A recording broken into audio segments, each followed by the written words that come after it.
Hi everyone, my name is Jara. I am the Director of Policy and Communications at Philanthropic Foundations Canada, PFC. I am so glad to be able to do the introduction for today's webinar. This edition of Webinar Wednesday is going to be talking about Indigenous perspectives and solutions, and this was organized in collaboration with the Circle. Thank you for this lovely partnership. Before we get everything started, just a couple logistical points.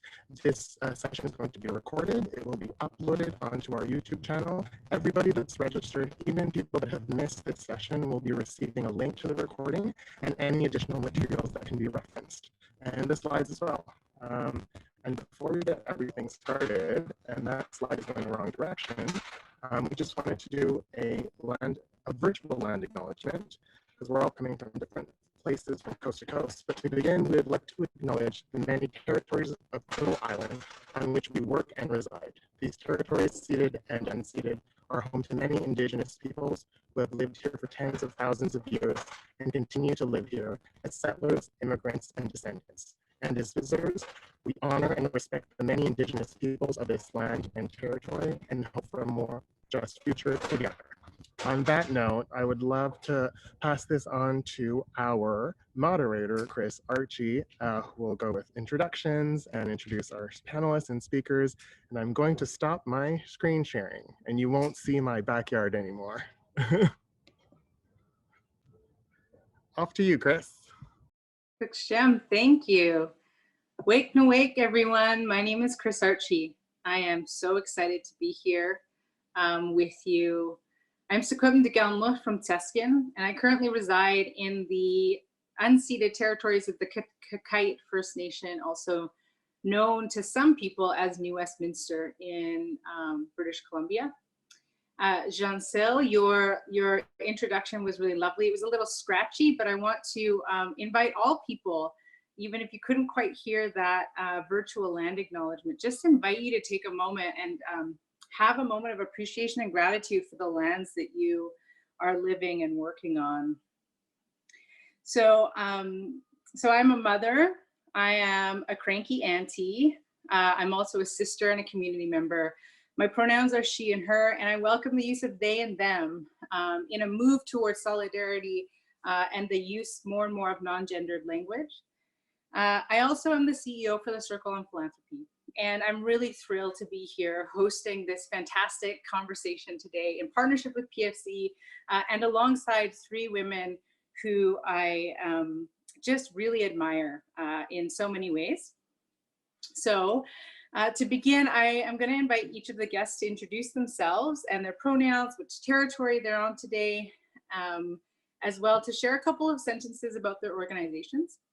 I also know that everyone has access to Google, so you can Google all kinds of information about these three wonderful folks, but we will begin there, and then we'll go from there into some conversations. So I'll begin with Jocelyn. Good afternoon, everyone, or good morning if it's still in BC. I think we're there. Wache, my name is Jocelyn Formsma. My community is Moose Cree First Nation in northeastern Ontario. So grew up in Northern Ontario. I really miss the bush these days because I'm currently living in Algonquin territory in Ottawa, and there is some bush, but it's not the same. So I am the executive director of the National Association of Friendship Centers, which is a national nonprofit organization that represents over 100 local friendship centers and provincial territorial associations in pretty much every province and territory except for Canada. Except for PEI, Prince Edward Island.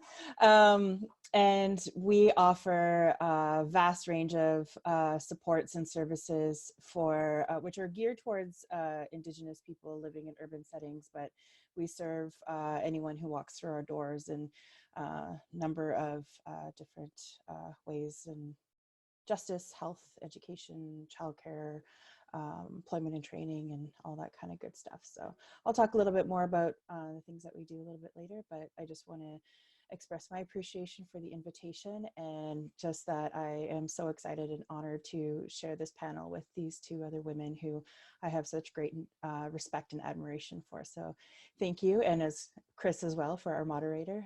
So miigwech for having me. Thank you, Jocelyn. Over to you, Ariel.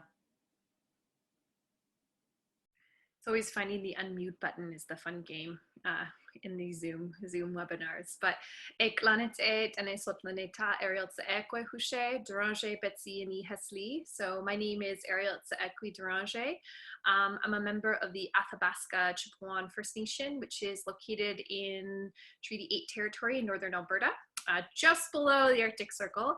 So I have some family that are considered Arctic, and then we're subarctic. But I reside in Treaty 6 territory in Amiskwitchi-Waskahikan, also known as Edmonton.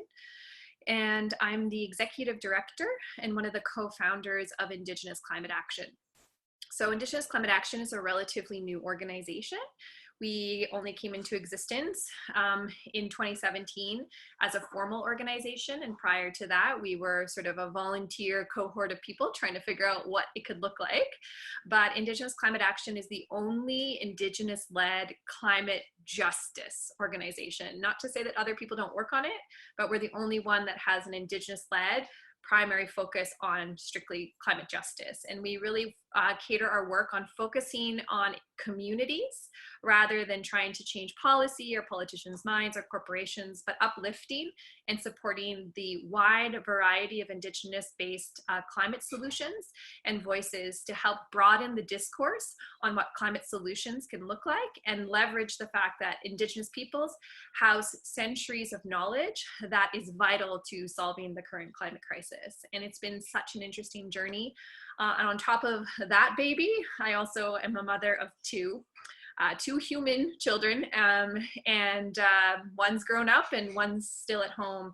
And I love being a mom. I also miss being out on the land a lot lately, but I got an RV this year and I'm heading out into the bush literally in a couple of weeks to spend some time unplugged and detached, and really, really excited for that. Pronouns, she, her, also invite they, them.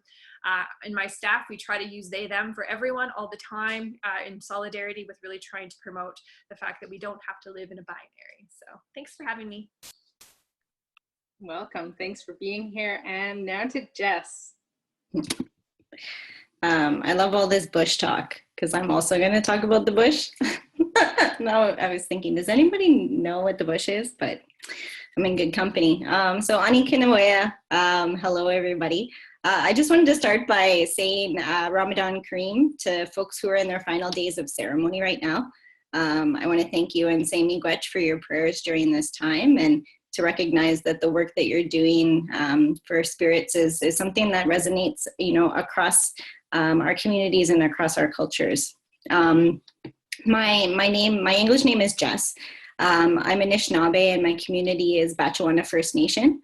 I live in Bawatine, which is the Anishinaabe name for the area where my ancestors are buried, where I have grown up, and now where I get to work and play, as they say. My community is also the off-reserve First Nations community, Anishinaabe community in this area, and really across Turtle Island. I grew up in Northern Ontario, but I grew up off-reserve in the bush. And I'm super grateful to still have those connections to land, and in the times that we're in right now, to be able to have access to those things, and take a responsibility, I think, for kind of picking up some of the practices of harvesting and just reconnecting with the abundance that is all around us in our homes and in our territories. I'm a member of the Bear Clan. I'm also a crabby auntie. Some of us have to be, right? I am a cat mom of two lovely teenage elders. My cats have been with me, probably the longest relationships I've had with another creature for like 15, 16 years. and I am the executive director of an organization called the 4Rs Youth Movement. Shout out to my team, Danny, Ron, Lace, and Thomas, if you're listening. Hey folks, get back to work. Just kidding. And the work that I do with 4Rs has really evolved over time, beginning with like this, the importance of building relationships between Indigenous and non-Indigenous young people within the context of the conversation and the action around reconciliation. But our work is really shifting towards centering the needs and role Indigenous young people play in moving forward reconciliation between individuals, communities, and systems in Canada. So it's about centering Indigenous youth in that work. And so that means that we really focus on shifting the prescribed and confining narrative of how Indigenous youth need to engage in reconciliation to defining the work for ourselves. So that means that our work is moving towards being grounded in concepts such as self-determination, kinship relationships, and our responsibilities to our community, and a focus on our healing and reciprocity back to ourselves and the land and the communities that we do this work within. And our work doesn't exclude non-Indigenous people. I think that's the beauty of this reframe in how reconciliation can be perceived, is that it is for everyone, and we can sort of recenter Indigenous people in this work. Miigwech, Chris, for having me, and for the folks for organizing this panel today. Jem, thank you. Well, I'm sure that at this point in time, now everyone else has the same level of adoration and excitement for our conversation as I have. And if you don't, probably you just weren't listening. You were looking at emails, but I tell you, it's gonna be worth paying attention to. Thank you all for sharing that, those lovely words, just about kind of more about who you are and the work you do in the world. And it's so evident to me, the value that you place on being, connected to your community and being of service in the work that you do. I want to set some context for folks who are listening, for folks who may not have a sense of understanding about Indigenous-led charitable organizations and the good work that happens. And so I want to begin with you, Jocelyn, and the work that you do at the NAAFC. This organization as a national organization has been a long known and recognized advocate for increasing supports for urban Indigenous populations. And like you said, for all folks who walk through the door, as one of the first kind of demonstrations of just being super welcoming and being fantastic hosts. Could you provide us some context and information about what is the landscape of funding like, during this moment in time? We already know that pre-COVID, Indigenous-led charitable organizations were funded less than 1% of philanthropic dollars in this country. That trend has not changed. But what are the details about what's happening right now that are going to be really important for funders to keep top of mind? Thanks for that. So just a little bit more context. Friendship centers have been around since the 1950s. The first friendship center started basically Toronto, Vancouver, Winnipeg, and really started out as like, when you're going to town or when you're moving to a city, one of these cities, just connecting with somebody who is from your community or a community like yours. So we always say like a lot of the first friendship centers started in people's kitchens or basements, like having tea and just having conversations about who do you know, how do I get this, how do I, where are the safe places for me in the city.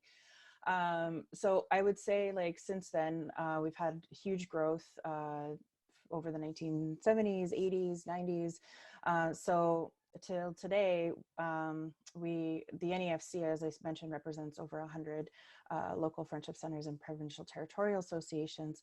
Last year, we served approximately 1.4 million people. So that's First Nations, Métis, Inuit, as well as some non-Indigenous people, well over 1,200 programs spanning from justice, health, shelters, violence prevention shelters, and homeless shelters, child development, early learning, family, youth, education, employment, cultural, economic development, sports and recreation, language, housing, and like that's just the start of what friendship centers provide. Not that all of them provide all of those things, but just to give you a sense of the kinds of things that Friendship Centers are doing. We've had hundreds of thousands of volunteers every year. We have close to 3,000 staff working in 238 different kinds of buildings across Canada. And I said coast to coast to coast. We see ourselves as community hubs, and I would say like the frustrating part for us is I'll kind of divide it maybe to try to be brief, but I see 4 different ways where we really struggle with financial supports, receiving foundation support, or support from the philanthropic sector. So the first one is jurisdictions. When, not that anybody wanted to be discussing constitutional law, but the way that our country is divided is that, and this is the term, Indians and lands reserved for Indians fall under Section 9124 of the Constitution, which is a section that outlines federal government jurisdiction. The recent Daniels decision determined that non-status Indians and Métis are considered Indians and for the purposes of the Constitution. And there was an earlier Supreme Court decision that also determined the same for Inuit.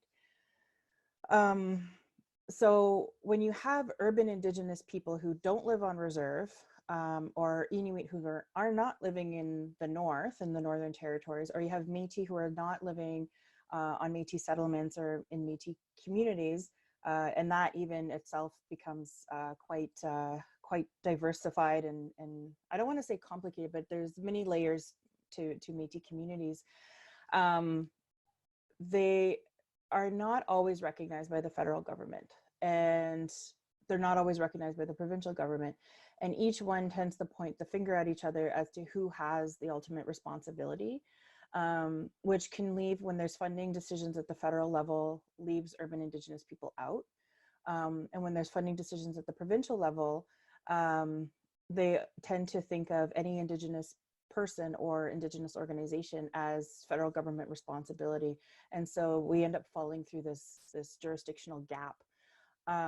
There was a recent Canadian Human Rights Tribunal series of decisions. This case has been going on for about 12 or 15 years now, that identified or at least reinforced a principle that we call Jordan's principle. And Jordan's principle essentially is a child first principle that says that when a First Nations child requires some kind of service, and it's been typically used within a medical health sort of field, the first government of contact pays for the service, and if there's a debate over who should be paying, that debate happens after the child has received those services. And this is in honor of Jordan River Anderson, who was a child who was placed into care, living on reserve with his family, placed into care so that he could receive provincially funded medical attention. After he was able to go home, back to the reserve, the provincial and federal government fought over who should pay for his medical attention when he returned home. And while they fought, he remained in the hospital and unfortunately, very sadly, passed away in the hospital without ever being able to go home. And so, you know, the federal government, many provincial governments, and certainly Indigenous people have said, like, if a service is available to any other individual, whether they're Indigenous or not, that service should not be denied to somebody based on who they are and where they reside. So I know I had some other things. I don't want to take up too much more time. Maybe I could just kind of start there and bring over. I wanted to talk a little bit about the idea of recognizing a service in need from individuals' multiple intersecting diversities that make up their identities, as opposed to just seeing them as First Nations, Métis, or Inuit, but to actually recognize the intersectionalities that exist within us. So to provide services, We shouldn't just be looking at whether somebody is First Nations, Métis, or Inuit, but also recognizing the additional parts of their identity that may also go to the types of services that they may need. So, you know, geographical identity, whether they're in the north, south, east, or west, whether they're living in a rural, small community or a northern community, or whether they're living in a giant metropolitan area, whether they're on reserve, off reserve, whether they're in a community or a settlement, whether they identify as a woman, or whether they're two-spirit, LGBTQ, 2S+. Looking at a person's whole identity will help to understand the types of services that they need. And I think it's just really important, I'll just wrap up on this point, that when you're making funding decisions about projects, I always like to encourage funders to look at who are the decision makers. If the decision makers aren't the people that they're claiming to be serving or representing, that should be a red flag for you. So definitely, if it's an Indigenous women's project and Indigenous women aren't making the final decisions, then maybe pass on that and look for a project that is, you know, being led by Indigenous women. Or same thing, if it's a Two-Spirit youth project and those decisions aren't being made by Two-Spirit youth, then maybe look for a project that does. So I'll pause there because I really want to hear from my colleagues, but thank you so much. Thank you, Jocelyn. I'm so thankful to have you here, because it is important to be thinking about how the Constitution impacts what's happening on the ground for communities.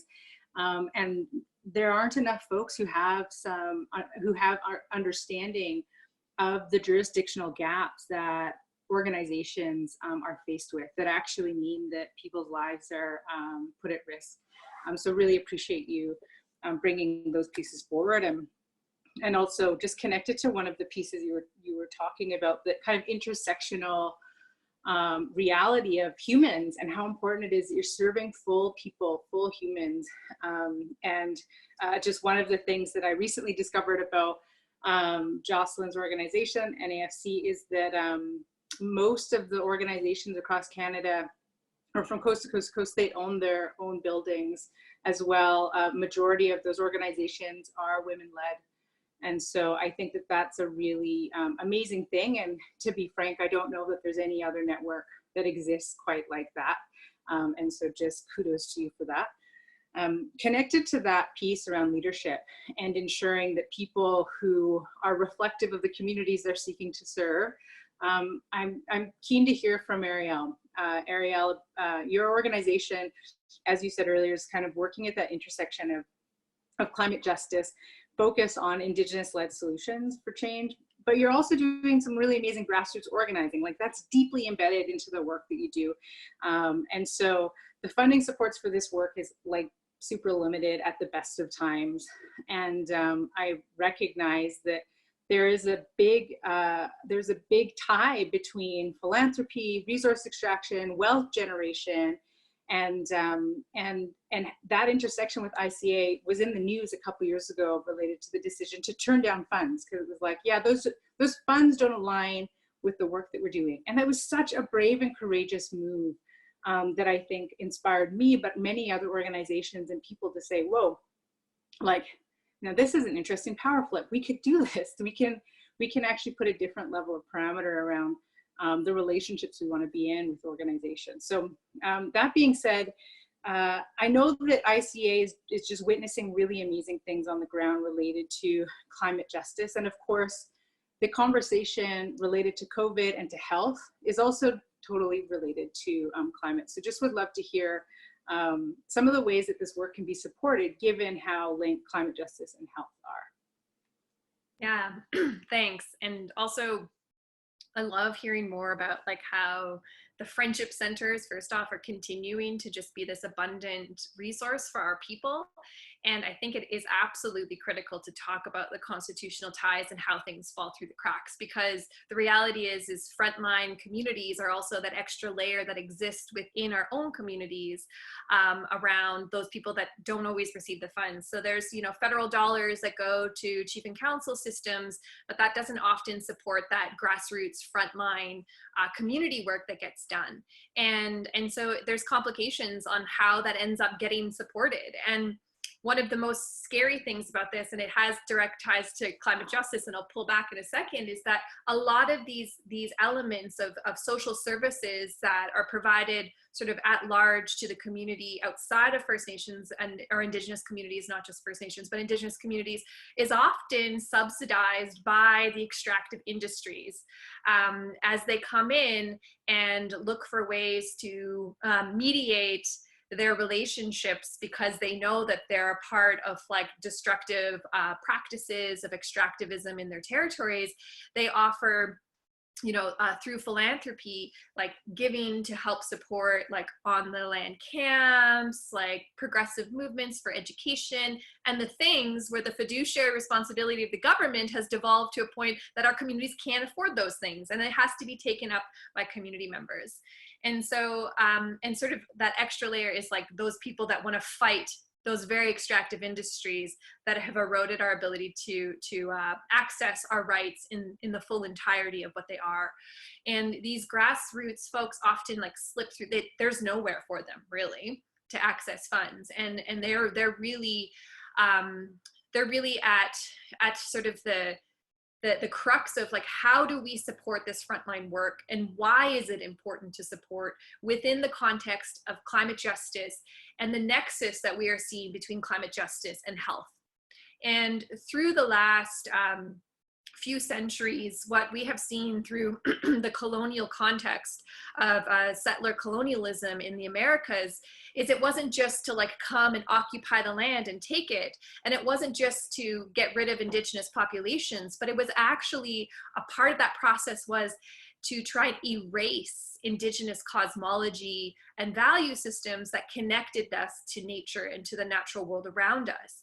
Like there are words in so many of our languages that cannot be translated into English, that literally connect the person to place, to a plant, to an animal, to a medicine, to the medicine at a certain time of the year. Like there are these intricate words that connect us.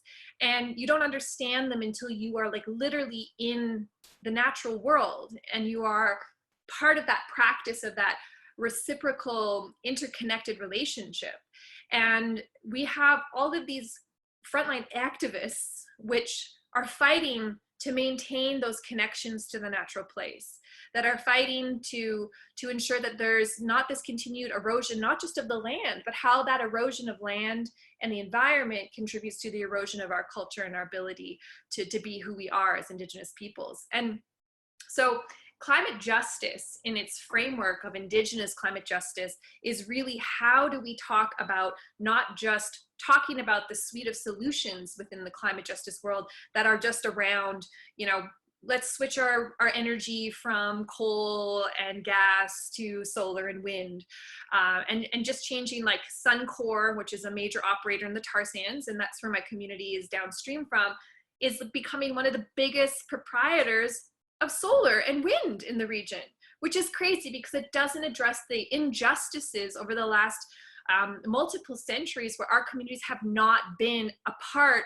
of building the governance strategies for our own communities and the lands and territories around us, and how we move forward in a way that maintains that reciprocal interconnected relationship that is so critical. And the erosion of our environments, and there are many biologists and now even some virologists that are starting to see that this degradation to our ecosystems and the current human lifestyles that are sort of overlapping with the critical habitat of species, we are going to see continued new viruses where we're seeing genome virus jumping from like species to human because of the fact that we are living out of balance. And when we live out of balance, we are going to continue to see things that we have no idea how to address them, how to deal with them. But our frontline community members are doing some amazing stuff. You know, there's food shortages, there's all of these problems that we're seeing in our communities, or the danger of this virus that it has posed in our communities has actually presented really, really amazing opportunities for our communities to lean on our traditional knowledge systems, go back to the land. We've seen communities rise up and hire hunters, fishers, trappers, gatherers to go out and collect and feed the communities and collect medicines and provide for our communities from our natural place. And our you know, original instructions, as some of our elders call them. And this is like such critical work that is not traditionally recognized as climate justice work, that is not traditionally recognized as work, as something valuable that contributes to society. But we live in a system where it still costs money to get in a car, to drive out to the bush, to put bullets in our guns, to do all of those things. And how do we start living in reciprocity where we allow our communities to be able to continue these practices? How do we allow our frontline land defenders who are out there still, because amidst this COVID pandemic, it's still business as usual. Like, we have listed, you know, mining and extractive industries as essential services. And these essential services are continuing to erode Indigenous rights. And so how do we support those frontline folks to continue to have a voice within this movement? But also, how do we continue to ensure that this vital and critical work that is often not looked at that way, we're considered activists, and in some cases, the Canadian government has labeled some of these people as terrorists. And how do we shift the narrative from activist, terrorist to essential services, to people that are providing blueprints and platforms for us to come back to some of those original instructions that will lead us to a place of climate stability, but more importantly, reharmonizing our relationships with the natural world so that we can be better prepared to be able to meet these challenges that the climate crisis is bringing forward to us. I'm going to end with like one last prophecy, but it's really important that we talk about how we all have to come together with our collective knowledge, and the knowledge that we're currently looking at in COVID and with the global climate crisis is within the confines of the colonial, Eurocentric value sets and data and knowledge systems, but we have to expand that. And there's a beautiful prophecy that I heard that came from an Alaskan Inuit elder who said that during the last ice age, our people saw the land changing, and we saw that the land was changing and a big change was going to come. And that in order for us to survive, they called for great councils of people to come from across Turtle Island to share their knowledge together, so that they could find out all the little things that they could do to store their food, to survive the changing lands, places that might be safe. All of their knowledge was shared so that they could share it. And they had to drop all of their wars. They had to drop all of their disputes to come together to share their knowledge. And that was what was going to help them to survive that last ice age. But it was also prophesized at that time that this would happen again, and it would be much worse. And it would be much harder for us. And we would all once again, as humans, as the human species, have to abandon our wars, have to abandon our disputes, and bring all of our knowledge systems together to find the solution to help us survive this next changing time. And there are many that believe that we are in this time, and that we have to recognize that solutions to the climate crisis and how we recognize them, support them, and value them, and hold them up has to be equal. Has to be holistic. It's not science versus Indigenous rights. It's not science versus like Indigenous knowledge. It is all one harmonic system. And if you really want to do some great reading on this, Robin Kimmerer and Braiding Sweetgrass is such a fantastic book that looks at this two-eyed seeing knowledge system. And I really feel that within philanthropy, we have to talk about not just valuing those big think tanks and those data science places, but how do we value the frontline communities that are bringing some of the most incredible strategies forward that are under-resourced. And last remark is, I don't want to hear another person say, it's so amazing how Indigenous frontline groups can do so much with so little. We need more than little. We need to move beyond the mentality of scarcity and move into abundance. And that is why ICA rejected $150,000 when we first started, because we said, you know what? Like, we don't need to take dirty money. We don't need to compromise who we are to just to participate in this system. We need to be valued for who we are by people and not have to compromise those values. And there is money out there, and there are people that will support this vision, and there were, and there are, and we want to see that community to continue to grow. So thank you, and masicho. Thank you. Thank you. I was getting goosebumps, you know, just how nice it is to be in conversation and to be reminded of stories, to be reminded of prophecy, of creation stories. And that is one of the gifts that that always fills me up when I spend time with other Indigenous leaders, right? Is those stories and reminders of what else is possible. I think that's a really important reminder as well to the sector, the philanthropic sector, to recognize that this moment in time is an opportunity to move away from scarcity and to move toward abundance. And that really abundance, in my own view, has a lot more alignment and connection to liberation and to justice. And I think that's where we're at, and we're really fortunate more and more to be identifying folks who are ready to step forward into that future, right? To think and do differently in that way. So thank you for that sharing. It's reminding me, you know, about how important it is to stay focused on the fact that so many nations have stories about the importance of young people. The importance of elders are, you know, everyone in this moment of time in COVID, everyone has some recognition that elders are at risk, right? Not just in our communities, but elders in all of our communities are at risk.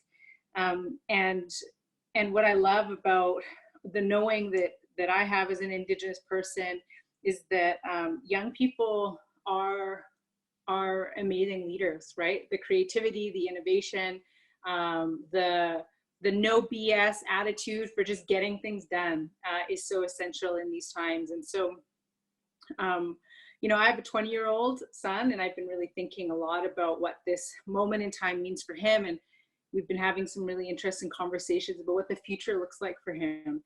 But it can't be pulled apart from the reality of what this means for young people. And so, Jess, I would just love to hear from you some reflection, some commentary on, you know, what is your sense of what's happening for young Indigenous people, and what can we be learning from the wisdom of young people in this moment? Yeah, miigwech, Chris. When I hear Ariel talk, the images that come to mind of the folks that are on the front lines are Indigenous young people a lot of the times, who are putting their physical bodies at risk to be able to stand up for all the things that Ariel was speaking so passionately about. I want to share a little bit of like what I've been witnessing and noticing through the relationships that I have, and that 4Rs is caring for within our networks and our circles of care with the young people that we work with. So these are patterns, and they're most definitely not the full picture of what this is like for Indigenous young people, but it's things that I've been noticing and witnessing and experiencing. I think that one of the first reactions that I did witness by Indigenous young people online was a reminder to non-Indigenous peoples that during the H1N1 outbreak in 2009, when Indigenous communities asked for emergency aid from the federal government, they were sent body bags. And so many people were preparing for the worst, knowing that a precedent had been set about a decade ago about the value of Indigenous lives during a global crisis like this. And then came the floods of information and misinformation that started flowing at us. A lot of it was coming through social media. Some of it was coming through, you know, different agencies or folks with like a reputation within community, but it wasn't clear, and a lot of it certainly wasn't relevant to the lived realities of Indigenous people at all. And from there, I think that we saw the severity of the spread of the virus began to hit. And then the impacts of quarantine and social distancing restrictions started to collide on an individual and a community level with the ongoing impacts of colonialism. And I think it's really important when we talk about, you know, vulnerable communities, that we put that within the context of history. And so I want to quote Victor Anthony Carmen Lopez, who's an Indigenous youth who wrote an op-ed for Teen Vogue, which for me really like puts this, that's what his article was about, is that we can't talk about these things without talking about why our communities are vulnerable in the first place. This is my cat. So Victor said, our communities suffer some of the highest rates of COVID-19 risk factors, such as diabetes, cardiovascular diseases, and cancer. We're exposed to pollution, have less access to healthcare, are less wealthy, live without clean water, and experience food insecurity on levels greater than our non-Indigenous counterparts.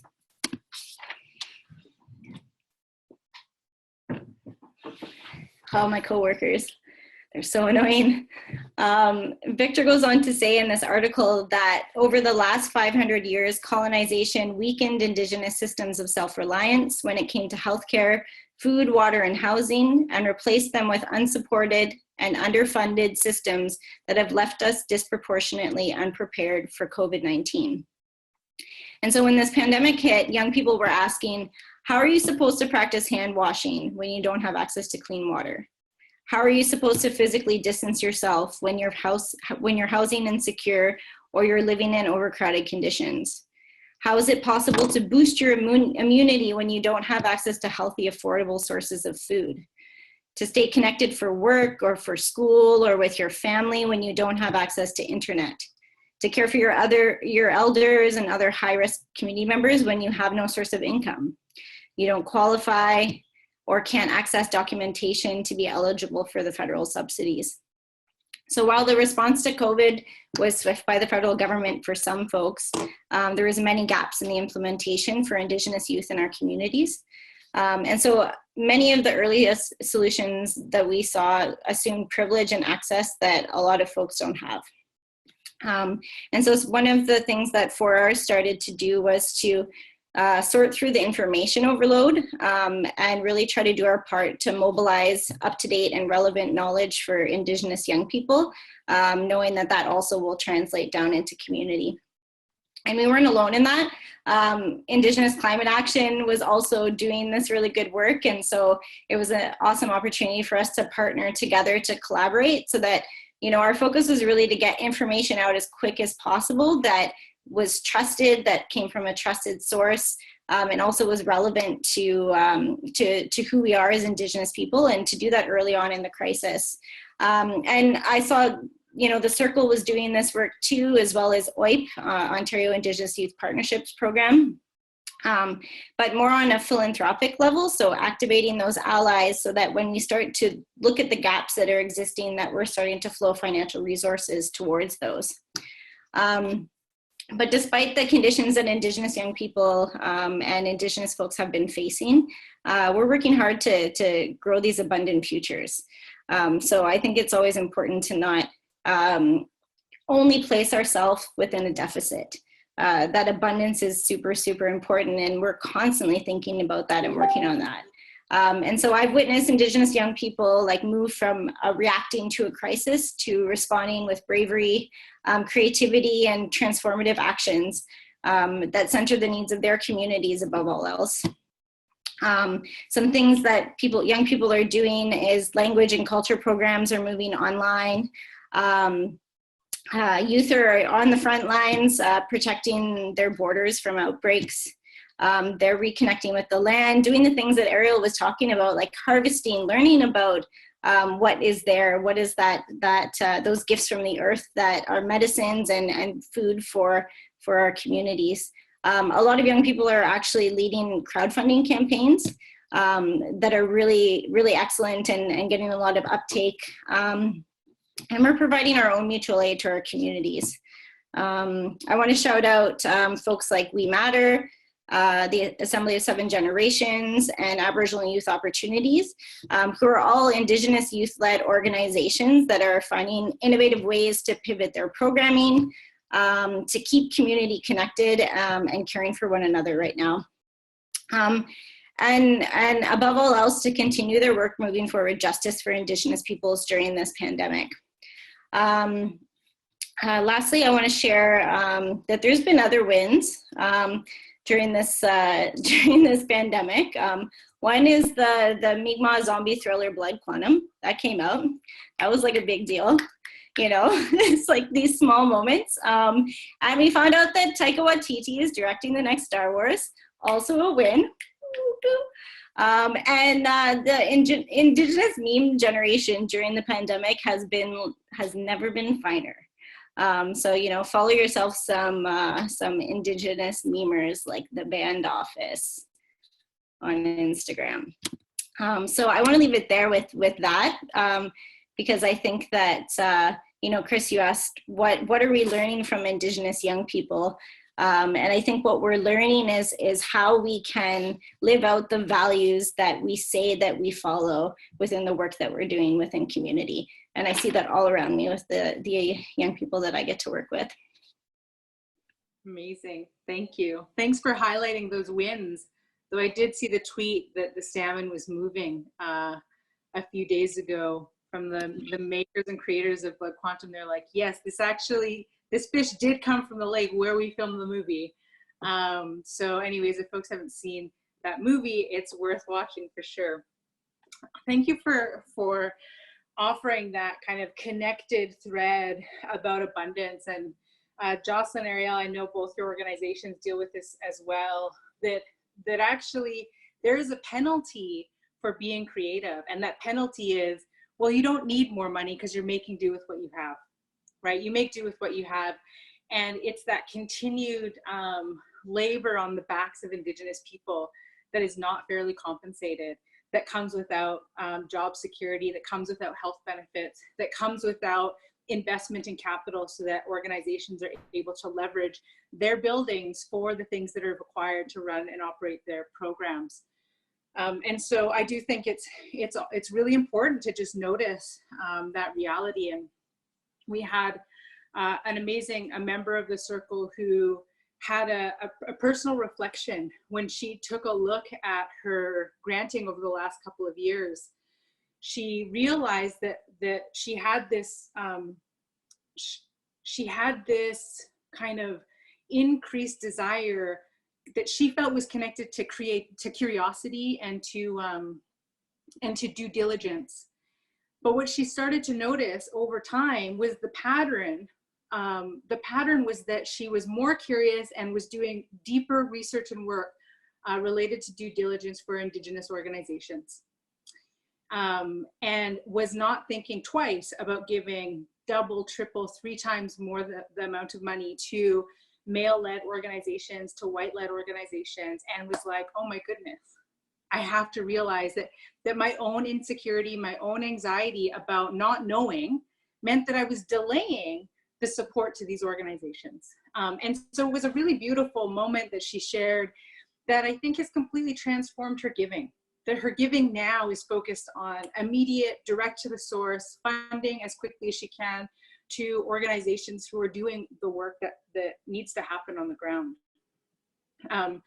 And so I would just like to highlight that as a practice for folks who are in the space, that don't let the creativity and the good work that continues by Indigenous-led organizations be penalized, and do what you can to increase and uplift the funding that goes out to them. So we have so much amazing context here. We haven't even gotten into, I mean, you've all given some examples, but I would just love to provide a few more minutes to each of you to provide specific examples of where amazing Indigenous abundance and ingenuity is showing up in your networks and your organizations. And I would like to invite Jocelyn to lead us off with some of those specific examples and wisdom to funders about what to look for so they can fund quickly and abundantly. Absolutely. So I think, I mean, the Friendship Centers leaped, and I mean we've been there from the beginning, and you know, I was reminded by some of our very wise folks in our network that this is just one more emergency that we're responding to, that we're there, whether it's, you know, somebody calls and needs assistance with you know, a child in care, or whether they're trying to escape violence, whether they're just looking for a reference of what to do in the city or what's here for us. I think I'd also mention too that, like, we have to remind ourselves that urban centers are also on Indigenous lands. And while we recognize the governments that are often adjacent or near, or sometimes even, like now with some of the urban reserves, are right in the urban centers, that a lot of the Indigenous peoples that are taking up that space in the urban communities are taking on that role of caretaker on those lands and conducting ceremonies, and they're still carrying on the gatherings. It just looks a little bit different within the urban spaces. I would also say that in the urban spaces, availability doesn't always mean accessibility. And so we look at things like healthcare, education, justice as like huge things. Just because a healthcare system or healthcare service is available within an urban space does not mean that it's necessarily accessible to an Indigenous person. And same thing with justice or education, or any, you know, major institution or systems. It could be physically inaccessible because a lot of Indigenous peoples, the affordable housing is usually far away from the downtown core where a lot of those services are concentrated. It could be culturally inaccessible, where when you have to go to somebody and you're in need, and you need help and you need assistance, to have to explain who you are. And, you know, like I always use the example in mental health that if I'm going to somebody because I'm in a mental health crisis and I need a counselor, and they don't know what I mean when I say that, you know, I have a parent who is in residential school, and I'm a survivor of the 60s scoop, or, you know, as an example, and they don't really know what that means, then that means you have to now pay, or the service has to be paid for you to educate that service provider so that then they can provide you the service that you're actually there for. And you can, you know, education system, same thing, university and post-secondary, like it's the same thing. How many times you're sitting in an education, you know, that you've paid for, and the teacher looks to you whenever there's an Indigenous question. So again, like availability doesn't always mean accessibility. So I think that cultural understanding, the cultural component, and the importance of Indigenous-led organizations and upholding what they're doing is really important in that space. I certainly would encourage funders to look at what they're doing as upholding rights as opposed to administering charity. I think that a lot of the issues that we see would actually cease to exist if actually just our rights were upheld. So rights as Indigenous people, rights as women, rights as children, rights as people with disabilities. It's like, if we just had those rights upheld, that all humans have rights, and that human rights even. So we should be looking at trying to build up our systems and our communities to be more rights recognition, as opposed to you're poor, you're vulnerable, I'm issuing charity to you, right? It goes to like ensuring you're building that capacity and you're recognizing the agency that people within those systems have. I would also say that I often call for a relational model in funding, so that you're actually in a relationship with a community or an organization as opposed to just a project. Because what I feel like that allows people to do is ebb and flow with an organization or community as things are happening. Thankfully, I've seen a lot of funders do that when the pandemic hit. Immediately, they suspended deadlines. Immediately, they opened up the flexibility in the parameters of that funding program, and really reached out to the organizations that they were funding to say, whatever you need, we're here for you and we'll work through this. Now, I just wish that was the case like all the time, because it goes to what you know, Ariel and Jess were talking about, that this idea of success or failure really inhibits growth in what we, and really creativity, because you have organizations that are afraid to truly demonstrate their success for fear that they're going to have money taken away from them. Like, oh, you're doing so well that you don't need this money anymore. Or to demonstrate failure or a challenge, because they're saying, well, obviously you don't have the capacity. Obviously you failed, so you're not deserving of these funds. As opposed to like taking a look in a relational model to say, okay, well, what happened? What were some of those factors that we can identify? Maybe we can adjust the funding program here. We'll add a little bit more capacity in this. We'll see what we can do. Or success is like, wow, you've done amazing with this project. How do we share that knowledge? And then how do we now fund you to do something as an evolution of that work? So I think that's really important. I think funders really need to have trust in our experiences. So we've already had examples where some of our friendship centers reached out to some of the funding agencies, and we had one that said, we actually don't need money for food security. We've gotten enough donations. What we really need is funding for transportation and for I forget what the other thing was. And then they were denied funding because they're like, well, our priority is food security. So if you're not providing food security, then wait for the next one. So we really need to trust that we know our communities and trust that we're putting forward what we really think is best for our communities. And the fail-safe in there is really the reputation that organization has in the community. So if people are going and people are calling, and if that organization is not responding to the community in the way that it needs to, you will see people react and respond, and that accountability is really built into the community itself. And then finally, I'll just say, overlap is not a thing. I hear this all the time. They're like, well, how are you working with other organizations? We want to make sure we're not overlapping. And I'm like, that's so not a thing. It's so not a thing. When I hear overlap, it's like, God forbid we have enough, let alone a little bit of extra to try to think of something else to do with it. And for some of our communities and our community members, in urban Indigenous, we're saying like, God forbid they get like 2 baskets of food as opposed to 1. And I was saying like, you know what that family is going to do if they get 2 baskets? They're going to either save some of that for a rainy day or, 2 weeks or whatever, or they're going to share it. They're going to share it with their neighbors. They're going to find out who else in their community needs something, and they're going to make sure that person has a little bit something too. And we see it time and time again. Like, I have not heard of any of our community members down on their luck hoarding what little bit they have. Like in our communities, it's like there's a joke about the same $20 being passed around, to like, hey, can you spot me $20 till my next payday? And then the next payday comes, and then it's just like, so like there's so much happening in our communities. I have so much trust and faith in the organizations that are serving our community, so much trust and faith in our community members. Not to say we're perfect. I mean, like, look at society in general. Nobody's perfect. So I think we really just need to have that understanding, because it's certainly my experience that it's like, it's a risk to invest in Indigenous organization, like, because they don't really know.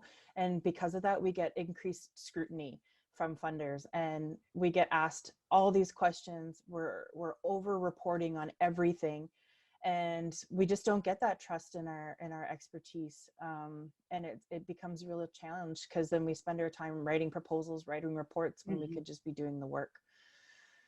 And yeah, so like, that's my experience working with the friendship centers, who are just so amazing at everything that they do. And I will definitely go to bat any day for any friendship center who's doing the work, because they're there and they have to respond to such, you never know who's going to be on the other end of the phone when you answer that phone, or what they're going to be asking for. And they definitely deserve all of the resources that we can invest in them, because they're just doing it regardless of whether the money's there or not. So yeah, that would be some of my advice. Thank you. Those are really great reminders. That idea of kind of, there's an increased risk and scrutiny for Indigenous-led organizations, and at the same time, I think it's important to keep reminding folks that actually the bigger risk is to not invest in Indigenous-led organizations. The bigger risk is to not invest in Indigenous-led solutions for climate justice. The bigger risk is to not invest in the innovations of Indigenous young people. Because without those innovations, without that leadership, all things will go to hell in a handbasket, you know? And it's like, what do we have to lose if we invest in generations and generations of knowledge related to adaptation, related to being in deep quality relationship with one another and in kinship to the land? And so I think that that's one of the invitations for folks listening today is like, what have you got to lose? Have we lost enough? Is there an opportunity to actually support toward abundance rather than the other way around?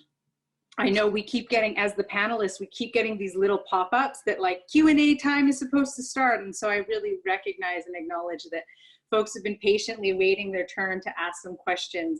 But I do want to continue with just providing a couple more minutes, both to Ariel and to Jess to share, you know, what, like, if you wanted to mobilize funders in the short term and in the long term, like what's the advice you would give to them about how to support the work that you're seeing on the ground?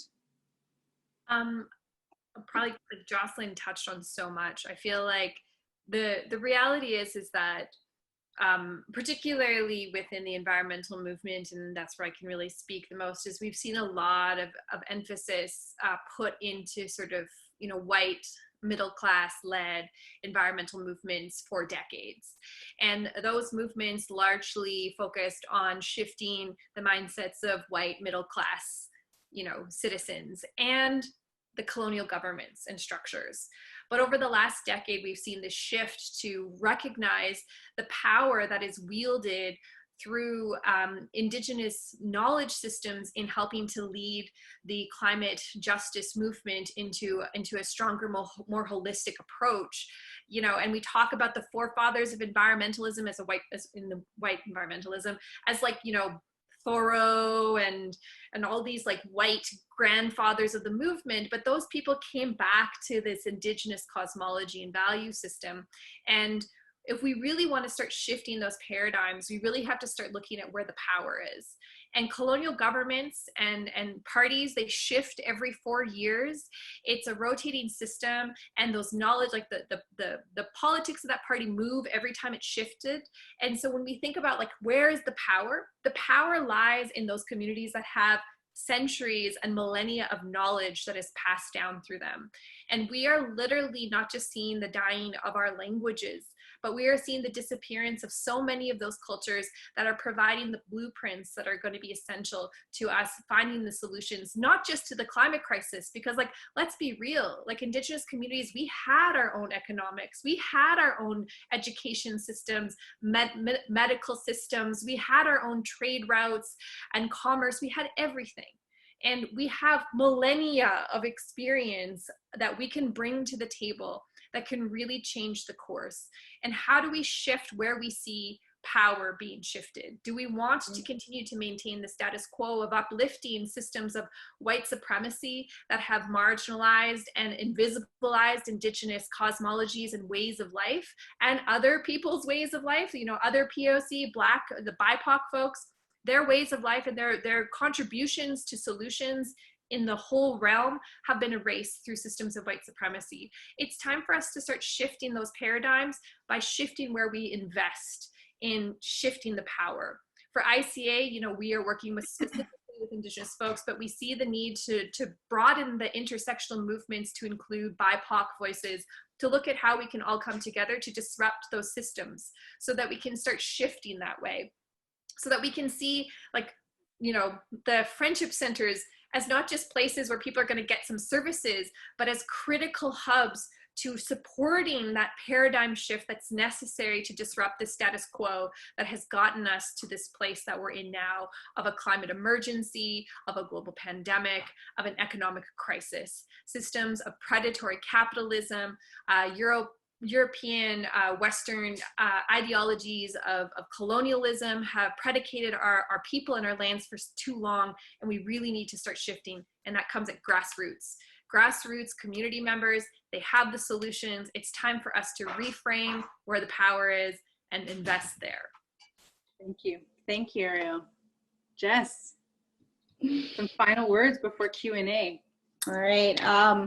To me, I think about like, what would it be like if we created a funding program that was for grassroots activists? Like, what would it be like if we were paying their salaries? What would it look like if we were not investing in the ability of Indigenous peoples and communities to participate in Western systems, but that we were actually investing in the building of our own systems and our own infrastructure, which I think is really what I hear and I take away from what Ariel and Jocelyn were saying. For me, I think that something that continues to come up, especially around response to COVID right now, is the most action that's happening at the grassroots is happening by folks who are non-qualified donees. And so for foundations to be also paying attention to and doing your part to make sure that those restrictions are either lifted or that we are working to be creative to get funding to those communities. And if that means actually like putting some of your personal wealth into some of these crowdfunding campaigns or donations that could go directly to individuals and grassroots organizations, that's a big place where there's a lot of potential for impact there. The other thing that I want to just flag is that we actually are also coming into the season where fires and flooding and these environmental, I guess, disasters are disproportionately impacting Indigenous communities. And I say that because that combined with COVID and the evacuation of entire communities south is going to be a huge problem as we get into the summertime and the later seasons. And so that's a way for us to sort of be thinking about like, where are we also planning for the future and how funding is moving to some of the solutions that might exist there. Lastly, I guess, like I love the language that Ariel's using around blueprints, because to me, I just really hope to see a shift in the movement within philanthropy, where we're, divesting from what is leading to our collective destruction. And instead what's happening is that, and I'm not just speaking metaphorically, I'm speaking literally about divesting, and actually investing in the architects who are dreaming for a more just future for not just Indigenous people, but for all of humanity. I think there's a lot of potential to start to shape the future worlds that, some of the Indigenous young people that I get to work with are already dreaming about and building towards. So it's an opportunity to get on board for that. Thanks, Chris. Amazing, thank you. So I know that we have questions and I know we have limited time, but I do know for sure that one of the questions that we wanted to answer anyways, and it came up in the Q&A, is about our beautiful earrings. So everyone wants to know, so I'll begin. We'll make sure to put their links up. So my earrings and this lovely pendant come from Copper Canoe woman, also known as Vina Brown, and I'll make sure there's a link to her information there. Jocelyn, you next. I'm so sad I don't remember the name of the artist. I could like spot it out in a crowd. Instagram feed? Yeah, but I went to a craft fair at the Odawa Friendship Center, of course, and that's where I got these beaded beauties in peach. And yeah, anytime there's a craft fair at a local friendship center, you should definitely go check it out, because you'll find like handmade crafts and goods there that definitely will be worth checking out. Lots of gifts for family and friends. Great, thank you. Ariel, she's posted the link already. I'm not Cree, and so I'm sorry. Mikisikahtak, I think is what she's called. So Mikisikahtak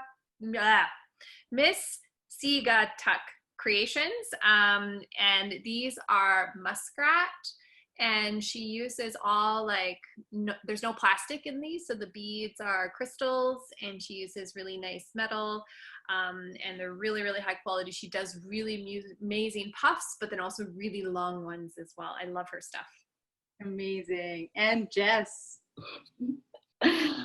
I'm wearing Hinaai Designs, which is an Inuit, Indigenous young people. I guess it's a young family who owns this company up in Arviat, and these are made out of seal leather. And so, yeah, I own a number of pieces by Hinaai, and love their stuff. Amazing. Thank you. So now I'm quiet, and I think Jean-Cyle or Shireen will tell us what happens next. I'm back. I hope my speaker works this time and it's not windy. I shifted from my backyard to my kitchen. Thank you so much for the engaging discussion. The most interesting webinar Wednesday by far, and I keep getting text messages from colleagues on the side being like, oh, this is so great. We got a bunch of questions, and some were actually answered through the last statements and the last question that was given by Chris.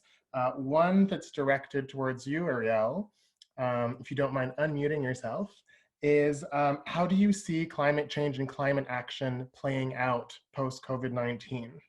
Go for it. I mean, real lived experience. Fort McMurray flooded like a couple weeks into the pandemic, and they had to deal with a massive like evacuation of multiple parts of Fort McMurray, which literally like almost 3 years to the day, had the massive forest fire. And so we can't ignore the fact that the climate crisis is still precipitating even in these moments. And like within that climate crisis, like who are those that are most disproportionately impacted? Of course, it's Indigenous communities. And we're seeing that the COVID pandemic has changed the way in which we relate and how we experience these moments, where like the evacuation invited people to come to these centers, but they had to take all these extra precautions. And so we live in a world that's not just heightened in precautions, but we're also seeing the climate crisis precipitating at the exact same time. I mean, right now there's one of the largest cyclones ever recorded in history hitting the shores of India and Bangladesh. We are seeing forest fires sweltering from underground in the Arctic. Like the climate crisis is real and it's here, and we're seeing like the ice, the polar ice caps and shields in like Greenland continuing to melt, and we can't ignore that this crisis is still there. And within COVID, you know, a lot of our efforts have shifted to like addressing this crisis, but one of the most interesting emergences that goes back almost to this funding thing where people are like, oh, whatever you need, we'll support it, is we're able to do that with COVID. But for the last like 26 years, as long as the Conference of the Parties under the UNFCCC, which is the Forum Convention on Climate Change at the UN level, is they're like, oh, we can't just shift our entire economy and do all this stuff, but we've managed to do it under COVID.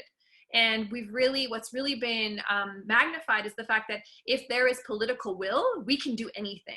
And I think that the same thing applies to philanthropy. If there is the will, there is the ability to shift and make huge fundamental shifts very quickly if we need to. And we need to be responding to the climate crisis in the same fashion and the way that we have been responding to COVID.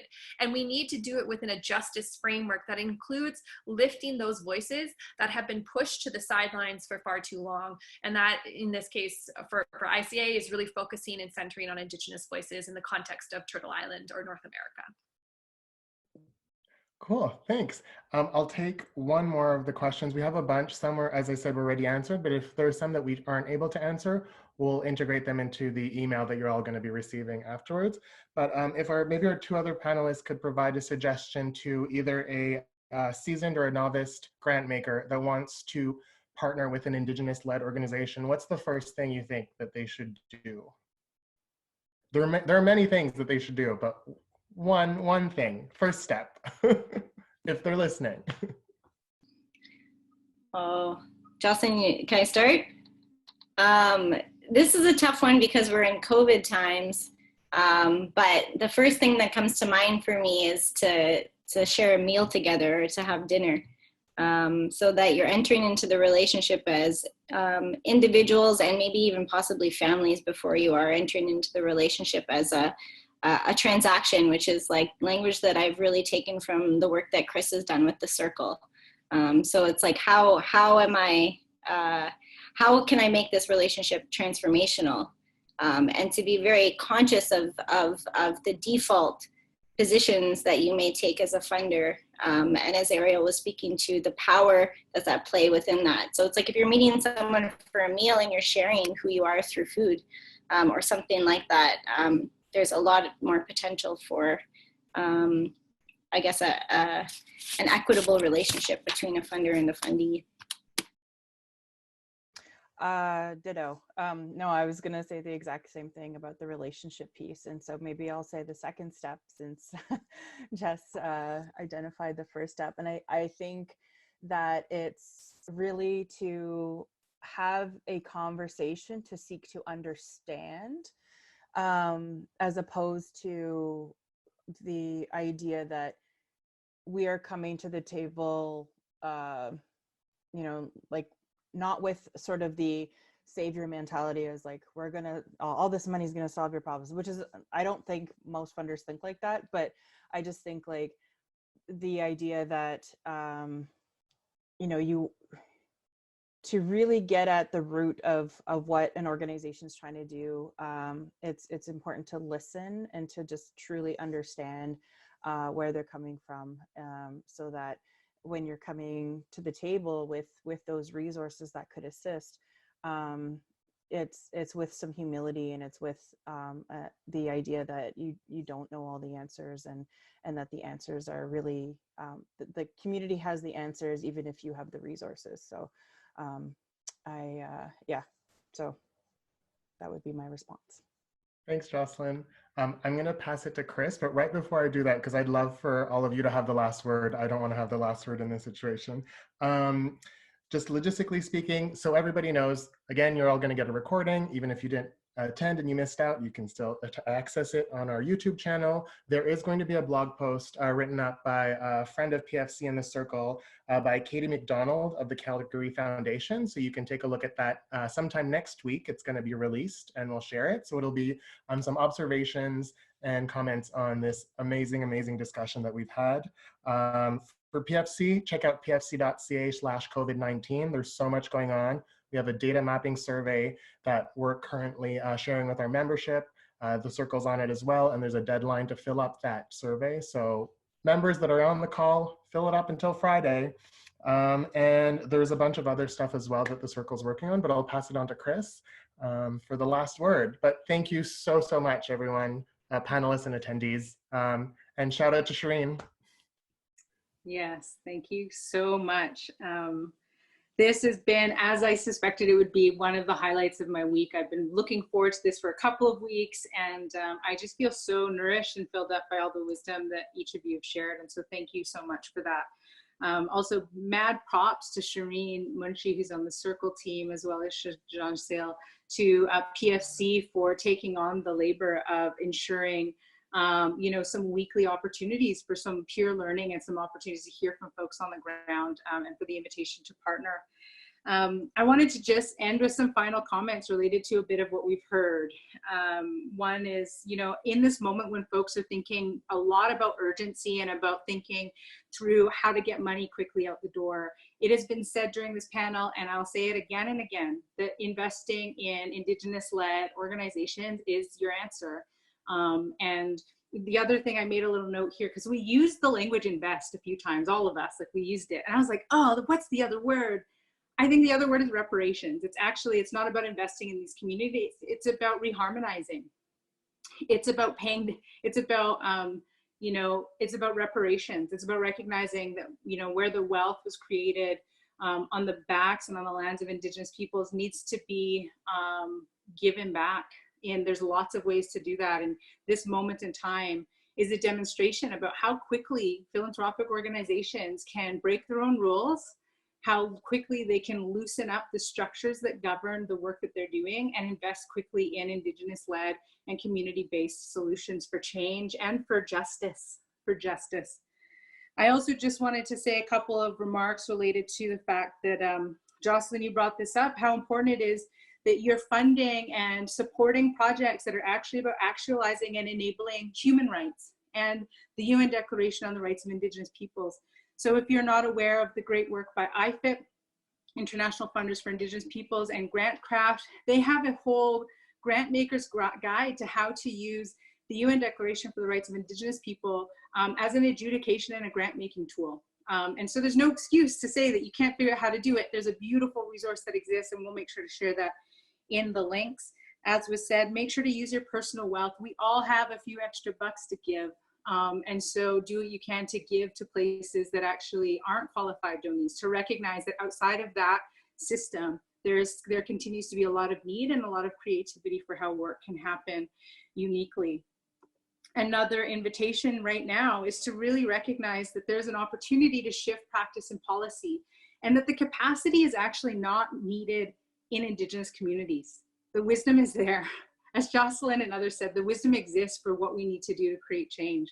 What actually needs to happen is that program officers, grant adjudicators, board members, organizations, the onus for creating change around your practice and policy sits with you. You have the financial resources, you have the human resources to make that work happen. And so we want to see that happen. We want to see these kinds of changes embedded as you go forward into the future. And the Circle, as a network-based, as a member-based organization, we're here to support that good work. And finally, just related to that piece around transaction and transformation. Transaction is A-okay. If you want to show up and give me money and feel good about your work, we'll accept that. We're happy about that. But let's be honest, it's a transaction. Makes you feel good. You're glad that you can say that you gave to an Indigenous-led organization. That's awesome. Now, if you want to give a big check and get out of the way, we can help you find folks who can do that work. The panelists along here also know tons of great organizations who can do that. Transaction's great, but if we're honest about it. Transformation, however, which is what people want to say that their grants are in an effort to move toward, is actually creating more busyness and more reporting and more expectation on Indigenous organizations rather than real transformation, which actually requires time. It requires money. It requires practice and policy shifts. And it also, I think, more and more is going to require that organizations get really clear about how they can activate toward reparations, how they can activate toward justice. And so my final words would be, if you haven't taken a look at the knowledge creation campaign that the Circle has launched last week called The Other 95, please do. Please share that with your peers. If you're not able to speak publicly about your creative and bold ideas for what philanthropic organizations can do, with the other 95% of their assets unused, please send the message to Shireen and we'll make sure it's part of our knowledge creation visualization. But otherwise, please share share the videos, add your own voice to that piece, and continue to stay connected and paying attention to the voices of fantastic women like the ones who are on this panel, and to more and more Indigenous-led organizations. Thank you all so much. Kukshem.